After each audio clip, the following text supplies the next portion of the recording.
성공하겠다 결심했을 때 저는 미처 알지 못했습니다. 성공까지의 과정이 그리도 외롭고 고독한 길일 줄은 참아내고 견뎌내야 했기에 고독을 즐길 수밖에 없었고 세상 그 누구도 알려주지 않는 선택들을 제 스스로 결정해야 했기에 기꺼이 내 등을 내주어 그 수많은 선택의 짐들을 짊어지고서라도 끊임없이 걸어가야만 했습니다. 그럼에도 그 어떤 망설임도 없이 멈춰서지 않고 그 길을 갈 수 있었던 것은 순간순간 그리고 그 수많은 고비 때마다 제 삶 곳곳에서 나를 이끌어주기에 서슴지 않았던 수십 명의 멘토들이 있었기 때문에 가능했습니다. 그 수십 명의 멘토들 중에서도 당시에 제 가난했던 생각 습관들을 철저히 꾸짖어 바꿔준 제 인생 첫 번째 멘토 빌 게이츠는 지각을 밥 먹듯 하던 당시에 제 나약한 삶의 태도부터 먼저 뜯어고치라 꾸짖었고 제 평생 이루지 못할 만큼의 성공을 이미 이뤘음에도 여전히 새벽 3시에 일어나며 솔선수범으로 저를 일깨워 주었습니다. 그러면서 그는 성공을 향해 달려나가려는 그 길에서 저에게 이렇게 조언해 주었습니다. 성공하려 한다면 절대로 현실을 외면치 말고 가장 먼저 향락을 쫓는 마음부터 버려야만 한다. 평생 공부를 삶의 우선순위로 두어야만 하고 시간을 금쪽같이 여기며 나의 시간을 뺏는 시간 도둑을 가장 멀리할 수 있도록 경계해야 함은 물론이고 나의 시간을 존중할 수 있도록 나태함은 가장 멀리 해야만 한다. 이 조언이 끝날 무렵 저는 그에게 이렇게 물었습니다. 성공하려 할 때 가장 먼저 무엇을 유념해야 하는가? 이에 대해 빌 게이츠는 단 한 채의 망설임도 없이 다음 6가지를 주저없이 알려주었습니다. 그중 가장 첫 번째, 내 인격의 완성이 내 성공을 이루는데 가장 강력한 미천이 된다는 사실을 절대 잊지 말라 했고, 인생이 항상 원만할 것이라는 환상을 가장 먼저 버려야 하며, 세 번째로 그 어떤 성공도 타인의 지지를 통해 구해지지 않는다는 것을 항상 먼저 인정하라 했습니다. 그리고 네 번째로 성공을 얻기 위해서는 절대 순간의 성공에 도취되지 말고 계속 전진해야만 얻을 수 있다는 것을 명심하라 하며 겸손의 미덕을 특히 강조하셨습니다. 그리고 다섯 번째, 그 어떤 순간일지라도 절대 대가 없이 얻으려 하지 말라 하며 이 5가지 모두를 이루기 위해서는 절대 미루지 말고 즉각 행동하라 라고 특별히 강조하며 마지막 6번째 조언으로 마무리했습니다. 하여 저는 저의 첫 번째 멘토 빌 게이츠가 했던 것처럼 새벽 3시에 기상할 것을 지금 당장 행동으로 실천했고 정말 오랜 시간, 오랜 노력 그리고 수도 없이 많은 시행착오를 겪고 난 후에야 새벽 3시 그 부자의 기질을 얻을 수 있게 되었습니다.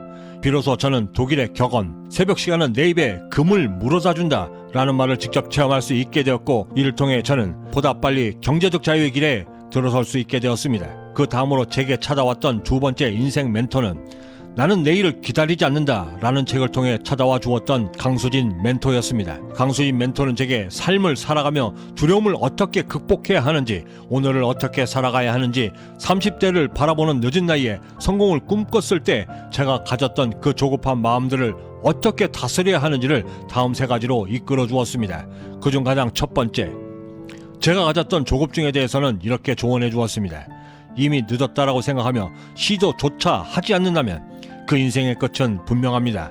최소한 성공한 삶은 아닐 테니까요. 실제로 강수진 멘토는 초등학교 저학년 때부터 발레를 시작하는 또래들보다 매우 늦었던 중학교 1학년 때 발레를 시작하여 그 모든 악조건들을 극복하고 성공에 이른 세계에서도 유일무이한 성공한 발레리나로 기억되고 있었습니다. 그 다음으로 두 번째로 성공하기 위해서는 시간을 어떻게 사용해야 하는가에 대해 이렇게 조언해 주었습니다. 남들이 제게 얼마나 연습했느냐고 묻는 하루 18시간의 연습 시간은 절대 중요치 않아요. 정작 중요한 것은 그 시간이 얼마가 되든 내 스스로에게 얼마나 정직하고 부끄럽지 않게 진심을 다해 쌓아 올려 세운 18시간인가가 훨씬 더 중요합니다. 라고 조언해 주었습니다. 그리고 인생을 2배로 살 수 있는 방법에 대해 3번째 충고를 해 주었는데 인생을 2배로 살 수 있는 가장 빠른 방법은 내일 할 일을 오늘 계획해 놓고 반복해서 실천하면 됩니다. 인생이란 결국 하루를 쌓아야만 만들 수 있는 것이니까요. 오늘은 이쯤 하면 됐어. 내일 한꺼번에 몰아서 하자. 이런 생각이 들기 시작할 때면 저는 가장 긴장하게 됩니다. 그동안 이루어왔던 그 모든 삶을 단 한순간에 잃어버릴 수도 있기 때문이죠. 그러면서 강수진 멘토는 끝으로 이렇게 충고해 주었습니다. 내가 할 수 없는 것에 대해 고민하지 말고 오늘 내가 할 수 있는 일에 모든 것을 집중하면 미래에 대한 두려움도 쉽게 극복할 수 있고 또한 내일 내가 무엇을 할 수 있는가도 가장 쉽게 알 수 있습니다. 그렇게 투정하지 않고 변명치 않으며 또한 어떤 핑계도 될 시간조차 끼어들 수 없을 만큼 진심으로 내 실력을 갖추기 시작한다면 그 모든 순간부터 모든 운들이 나를 따르기 시작하고 내 편이 되어주면 물론이고 급기야는 나를 둘러싼 모든 환경들이 나를 중심으로 움직이기 시작하며 결국에는 나의 꿈을 돕겠다 나서는 사람들까지 몰려들기 시작합니다. 그때가 되어서야 사람들은 내가 한국 사람인지 아시아인인지 독일 사람인지 따지지 않게 되었습니다. 이렇게 첫 번째 멘토 빌 게이츠를 통해 나약한 자의 생각 습관들을 바꾸고 강수진 멘토를 통해 시간과 열정의 의미를 알고 내 삶에 적극적으로 실천하고 나니 어느 정도 부자가 될 수 있는 준비가 되었는지 저의 경제적자의 꿈을 기꺼이 돕겠다 하며 세 번째 멘토 워렌 버핏이 찾아왔습니다. 그렇게 찾아왔던 워렌 버핏은 경영학을 전공했음에도 그리고 증권맨이었음에도 불구하고 여전히 가난했던 저의 경제관념을 여과 없이 질책했고 제가 가장 충격적으로 받아들였던 것은 제2의 부호임에도 불구하고 이제껏 살아오며 가장 후회되는 일이 무엇이냐라고 하는 질문에 주식 투자를 5살이나 7살이 아닌 11살 때부터 시작한 것이라고 답한 것이었는데 물론 이 답변을 들으며 나는 지금껏 뭘 했는가라는 약간의 자괴감이 든 것도 사실이었지만 정작 제가 충격받았던 것은 이미 세상이 인정한 성공을 충분히 이뤘음에도 아직까지도 더 이루고 싶다라고 하는 그의 열정이었습니다. 그리고 너무나 부러웠습니다.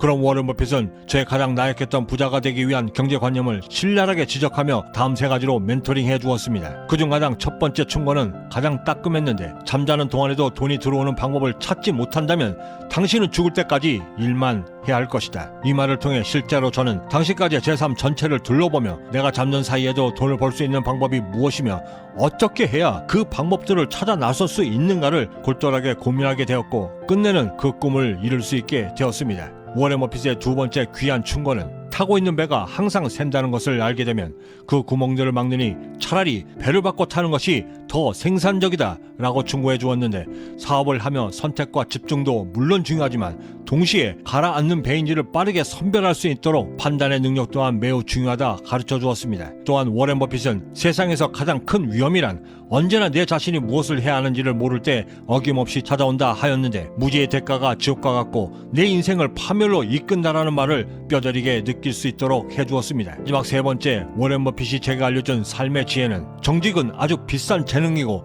이것을 갖추지 못한 싸구려 인간들에겐 그 어떤 대가도 기대치 말라. 또한 이런 이들이 그들의 초악하고 벌거벗은 모습을 가장 잘 드러낼 때는 바로 썰물이 빠졌을 때라고 말해 주었는데 저는 이를 통해 성공하기 위해 갖춰야만 하는 새로운 인간관계를 어떻게 만들어야 하고 물이 빠지지 않아 밀물로 바닷물 속이 혼탁한 상태라 할지라도 누가 발가벗고 추악하게 헤엄치고 있는가를 볼 수 있도록 해안의 능력 또한 키울 수 있게 해주었습니다. 그리고 이에 덧붙여 워렌 버핏은 삶의 멘토로서 마지막 조언을 아끼지 않았는데 정말로 성공한 사람들이 실제로 성공할 수 있었던 그들만의 특별한 재능은 바로 노라고 말하는 능력이라 덧붙여 주었습니다. 저에겐 그 외에도 10명 이상의 또 다른 멘토들이 있었는데 그들 모두는 회사를 경영할 때, 직원들을 관리할 때, 위험에 빠져 허우적거릴 때, 그리고 두 번 실수를 하지 않도록 하기 위해 이럴 때 당신이 나라면 어떻게 하겠는가? 라고 묻는 진심 어린 저의 질문에 단 한 번의 거절도 없이 기꺼이 뛰어난 해안들을 저에게 건너주며 지금의 자리까지 저를 인도해 주었습니다.